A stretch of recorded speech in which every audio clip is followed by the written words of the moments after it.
Hello दोस्तों, कैसे आप लोग। हमारी आज की कहानी का नाम है नौकरी। समधन जी आपसे काफ़ी घुल मिल कर बात कर रही थी। किस चीज़ के लिए बार बार धन्यवाद मिल रहा था आपको, ज़रा हमें भी तो मालूम हो। मेहमानों से विदा लेते ही राजेश जी ने तब से मन में उमड़ घुमड़ रहा सवाल पत्नी के सम्मुख दाग दिया। कुछ खास बात नहीं, अभी जब मैं बच्चों के पास रहने गई थी तब उनका घर थोड़ा अच्छे से सेट कर आई थी, तो बस उसी के लिए। ओह, आप औरतें भी ना घर गृहस्थी से ऊपर उठ ही नहीं सकती। राजेश जी के मानो मुंह का स्वाद बिगड़ गया हो, ऐसा मुंह बनाते हुए उन्होंने अखबार में आंखें गड़ा दी। उठेंगी कैसे, आप जैसे मर्द उन्हें उठने का मौका दे तब ना। मन ही मन सोचती ममता जी बैठक समेटने लगी। इतने बरसों से वे अपने पति को देखती आ रही थी, जानती थी पुरुषत्व का अहम उन्हें में कूट कूट कर भरा है। ऐसे आदमी को बदलना तो दूर, उसके संग निभाना ही बहुत बड़ी बात है। अक्सर जब हम अपना परिवेश बदल नहीं पाते तब खुद को उसके अनुकूल ढाल लेने में ही समझदारी मान लेते हैं। ममता जी भी इसी पथ पर अग्रसर थी, लेकिन उन्होंने ठान लिया था कि अपनी बेटी मनवी को अपनी तरह निर्बल नहीं रहने देंगी। उसे न केवल आर्थिक रूप से बल्कि मानसिक रूप से भी पूरी तरह आत्मनिर्भर बनाएंगी। भाई कुणाल की तरह ही मनवी का पालन पोषण भी खुले वातावरण में हुआ। लाडली बेटी का मोह राजेश जी को उस पर कोई भी पाबंदी लगाने से रोकता रहा। परिणाम स्वरूप मनवी ने न केवल उच्च शिक्षा हासिल कर अच्छी नौकरी पाई, बल्कि शादी के बाद घर बाहर की जिम्मेदारियां भी बहुत अच्छी तरह से संभाल ली। मनवी की व्यावसायिक उन्नति और सुख संपन्न गृहस्थी ममता जी को असीम सुकून से भर देती। आखिरकार उनकी तपस्या सफल हुई। पत्नी प्रेम न सही, बेटी का प्रेम तो उनके पति को कुछ बदल सका। बेटा कुणाल भी उच्च शिक्षा हासिल कर अच्छी नौकरी में लग गया था। ममता जी को बेटे के किसी लड़की तानिया के साथ प्यार की भनक लग गई थी। उन्होंने एकांत में उसी से सब उगलवा भी लिया था, पर माँ बेटे राजेश जी से ये सब कहते डर रहे थे। पता नहीं वे इसे किस रूप में ले। कुणाल ने तो सब कुछ माँ पर छोड़ दिया था। ममता जी उपयुक्त अवसर की तलाश में रहने लगी। शीघ्र ही उन्हें यह अवसर मिल गया। उस दिन मनवी के सास ससुर मिलने आए थे। मनवी के साथ साथ उन्होंने राजेश और ममता जी की भी प्रशंसा के पुल बांध दिए कि वे बड़े प्रगतिशील विचार वाले अभिभावक हैं, जिन्होंने अपने बच्चों को हर तरह की शिक्षा देकर इतना योग्य बनाया है। राजेश जी गर्व से फूल उठे थे। समधियों के जाते ही ममता जी ने कुणाल का प्रसंग छेड़ दिया था। अपने बेटे की भी उम्र अब शादी योग्य हो गई है, हमें उसके लिए भी मनवी जैसी कामकाजी और साथ ही अच्छे स्वभाव व गुणों वाली लड़की ढूंढ लेनी चाहिए। हाँ हाँ, क्यों नहीं। और धीरे धीरे उन्होंने तानिया की बात पति के कानों में डाली। उसे हर तरह से अपने परिवार के काबुल बहू बताकर पति को मनाया। राजेश जी राजी हुए तो कुणाल से भी ज़्यादा खुशी ममता जी को हुई। धूमधाम से तानिया परिवार की बहू बनकर आ गई। 4 दिन परिवार के साथ बिताकर वे फिर से अपने कार्यक्षेत्र वाले शहर लौट गए थे। तब से वे बराबर उनसे वहां आने का आग्रह किए जा रहे थे। तानिया के माता पिता तो एक बार जाकर आ भी चुके थे।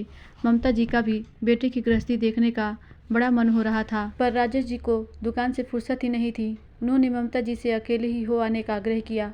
आपने तो मुझे कभी घर से बाहर भी अकेले कदम नहीं रखने दिया, और अब चिंता न करो, यहाँ से मैं प्लेन में बिठा दूंगा और वहाँ कुणाल लेने आ जाएगा।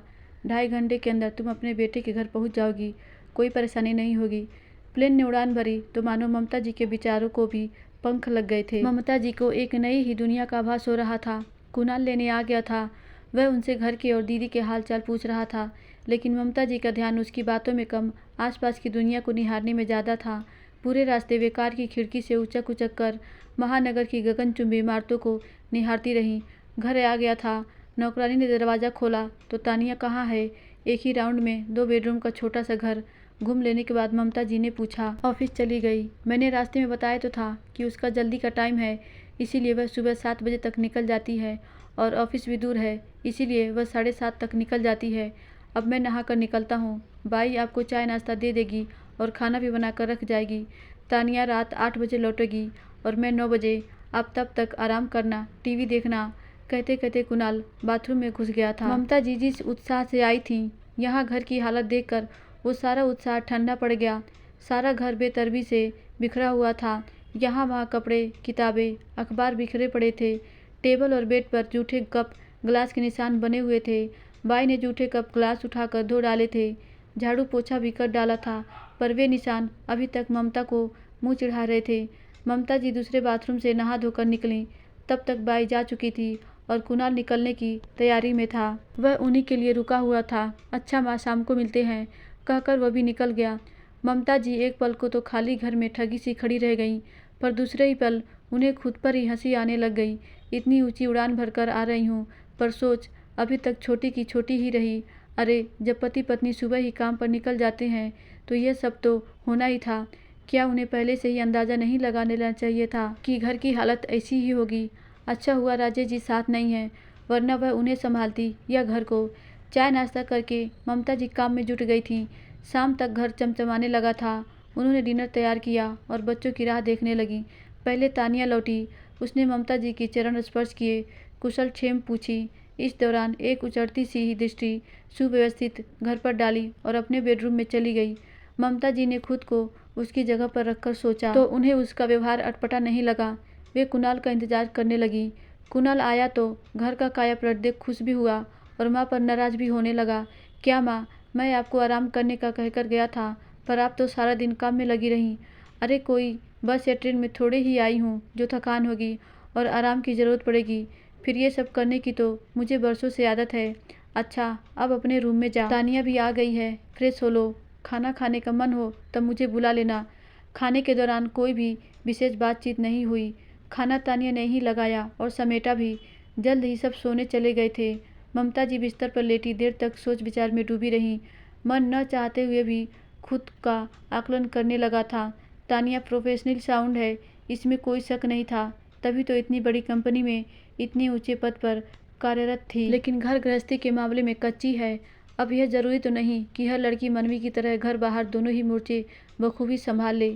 खुद वे घर अच्छी तरह संभाल सकती हैं, पर बस मात्र वही तो अपनी इन्हीं कमजोरियों और आज के समाज की बदलती आवश्यकताओं को मद्देनज़र रखते हुए ही तो उन्होंने मनवी को हर तरह से योग्य और सक्षम बनाया था।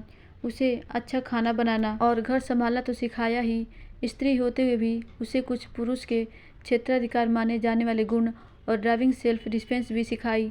पर मनवी की माँ कहलाने पर उन्हें जिस गर्व का एहसास होता है, आज वैसा ही एहसास कुणाल की माँ कहलाने पर क्यों नहीं हो रहा है। इसका मतलब कुणाल की शिक्षा दीक्षा में उनसे अवश्य ही कोई कमी रह गई है और उसी कमी का एहसास आज उन्हें खुलकर हो रहा था। उन्होंने यह तो स्वीकार कर लिया था कि बदलती सामाजिक व्यवस्था में मनवी को अपने स्त्रियोचित गुणों के अलावा कुछ पुरुषोचित गुण भी सीखने होंगे, लेकिन कभी यह नहीं सोचा कि बदलती सामाजिक व्यवस्था में कुणाल को भी कुछ स्त्रियोचित गुण सीखने की आवश्यकता पड़ सकती है। वे सारा दोषारोपण तानिया या उसके परिवार वालों पर कैसे ला सकती हैं, जब उनका अपना सिक्का ही खोटा हो। हम माएँ बेटियों को पुरुषों के कार्य क्षेत्र में उतरने के लिए प्रोत्साहित करती हैं, इसे समय की आवश्यकता बताकर समाज की वाहवाही लूटती हैं, लेकिन बेटे को यह सोचकर घरेलू कामों से दूर रखती हैं कि यह तो स्त्रियों का कार्य क्षेत्र है, इसमें उन्हें व्यर्थ या अतिक्रमण की कहाँ आवश्यकता है। क्यों घर संभालना सिखाऊं? जब हम महिलाएं ही हमारे कार्य को यह दृष्टि से देखेंगी तो पुरुषों के मन में उन कामों के प्रति सम्मान कैसे जगाएंगी। यह हमारी परंपरागत रूढ़िवादी सोच ही तो है कि हम अपने बेटे को डॉक्टर, इंजीनियर या वैज्ञानिक बनाने का सपना तो देखती हैं, पर शेफ, नर्तक या चित्रकार बनाने का नहीं। देर रात तक ममता जी विचारों के ऐसे ही ताने बाने में उलझी रहीं। सवेरे देर से आँख खुली, फ्रेश होकर बाहर आईं, तब तक तानिया ऑफिस निकल चुकी थी और कुणाल सोफे पर पसरा अखबार के पन्ने पलट रहा था। ममता जी ने रसोई में झाँका, वहाँ दूध की थैलियाँ रखी थी। तूने दूध नहीं पिया? अभी बाई आकर दूध और अंडा उबालेगी, और बाई नहीं आई तो तब तो मैं ऑफिस जाकर कैंटीन से कुछ खा पी लूँगा। ममता जी को कोई आश्चर्य नहीं हुआ। उनकी परवरिश उनके सम्मुख थी। बचपन से बड़े होने तक उसने घर में जो देखा समझा था वही अब तक दिमाग में था। ममता जी उसे अपने साथ रसोई में ले गई, गैस जलाना सिखाया, एक पर दूध तो दूसरे पर अंडे उबलने रखे। आप ये सब मुझे क्यों सिखा रही हैं? कुणाल हैरान था। तानिया घर चलाने में तेरा कंधे से कंधा मिलाकर साथ देती है ना? आर्थिक जिम्मेदारियां तुम दोनों शेयर करते हो। हाँ, कल शाम वह बाजार से सब्जी राशन लेकर लौटी थी ना? हाँ, तो उसे पता है क्या लाना है और बाजार भी उसके रास्ते में पड़ता है। जब वह तुम्हारी जिम्मेदारियां बांट सकती है तो तुम उसकी क्यों नहीं? पर मुझे ये सब कहाँ आता है। घर पर पापा भी तो नहीं करते हैं। हमारा ज़माना अलग था, स्त्री पुरुष के कार्य क्षेत्र स्पष्ट विभाजित थे और वे उसमें संतुष्ट थे। अब ज़माना बदल गया है, आवश्यकताएं बदल गई हैं, तो तदनुसार सामाजिक व्यवस्था भी बदल रही है। क्या तुम चाहते हो कि तानिया नौकरी छोड़कर घर बैठ जाए, मेरी तरह मात्र चूल्हा चौका संभाले? नहीं, यह कैसे हो सकता है।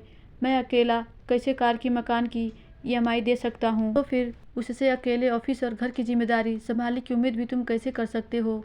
तुम्हें उसकी मदद करनी होगी बेटे। तुम उसके बाद घर से निकलते हो, बिस्तर लिहाफ आदि झाड़ कर समेट कर रख सकते हो। कपड़े, अखबार तक कर रख सकते हो। जितने दिन ममता जी वहाँ रहीं, कुणाल को कुछ न कुछ सिखाती रहीं। बाई को भी उन्होंने बच्चों की पसंद की कुछ सब्जियां आदि बनानी सिखाई। अपनी अनुपस्थिति में रोज शाम के लिए सब्जियां काटने और आटा गूंथ कर रख जाने की ताकीद की।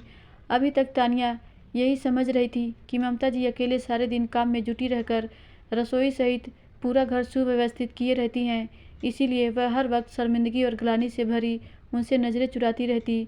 लेकिन उनके जाने के बाद भी व्यवस्था वैसे ही बनी रही तो उसका माथा ठनका। हकीकत जानकर अपनी सास के प्रति उसका सिर श्रद्धा से झुक गया। पहले घर में घुसते ही उथल पुथल देखकर उसका सारा मूड चौपट हो जाता था। बिखरा घर समेटे समेटे वह थक कर चूर हो जाती थी। फिर खाने के नाम पर पुलाव या नूडल्स के अलावा उसे कुछ नहीं सूझता था। लेकिन अब ताला खोलते ही साफ सुथरा जमा जमाया घर, रसोई में कटी सब्जियां और गुथा आटा देखकर उसका मन प्रसन्न हो उठता। अपने लिए चाय चढ़ाकर वह दूसरी गैस पर सब्जी छौंक देती और फिर कुणाल के लौटते ही गरम गरम फुलके उतार कर दोनों साथ खाने का आनंद लेते। गृहस्थी एक व्यवस्थित ढर्रे पर चलने लगी तो जिंदगी में स्वतः ही रस घुलने लगा। खीज और चिड़चिड़ाहट का स्थान प्यार रोमांस ने ले लिया। इस बार तानिया के माता पिता आए तो गृहस्थी का पलटा हुआ रूप देखकर खुश हुए। अपनी यही खुशी आज तानिया की माँ ममता जी के सामने व्यक्त कर रही थीं और बार बार उनका आभार जता रही थीं। ममता जी की मन मोह लेने वाली प्रतिक्रिया थी, बहन जी, जिंदगी में खुशियाँ बैंड बाजे के साथ भी आ सकती हैं और दबे पाँव चुपके चुपके भी। महत्वपूर्ण है खुशियाँ का आना और बरकरार रहना, बाकी सभी बातें उसके सामने गौण हो जाती हैं। धन्यवाद दोस्तों, आशा करती हूँ ये कहानी आपको ज़रूर अच्छी लगी होगी।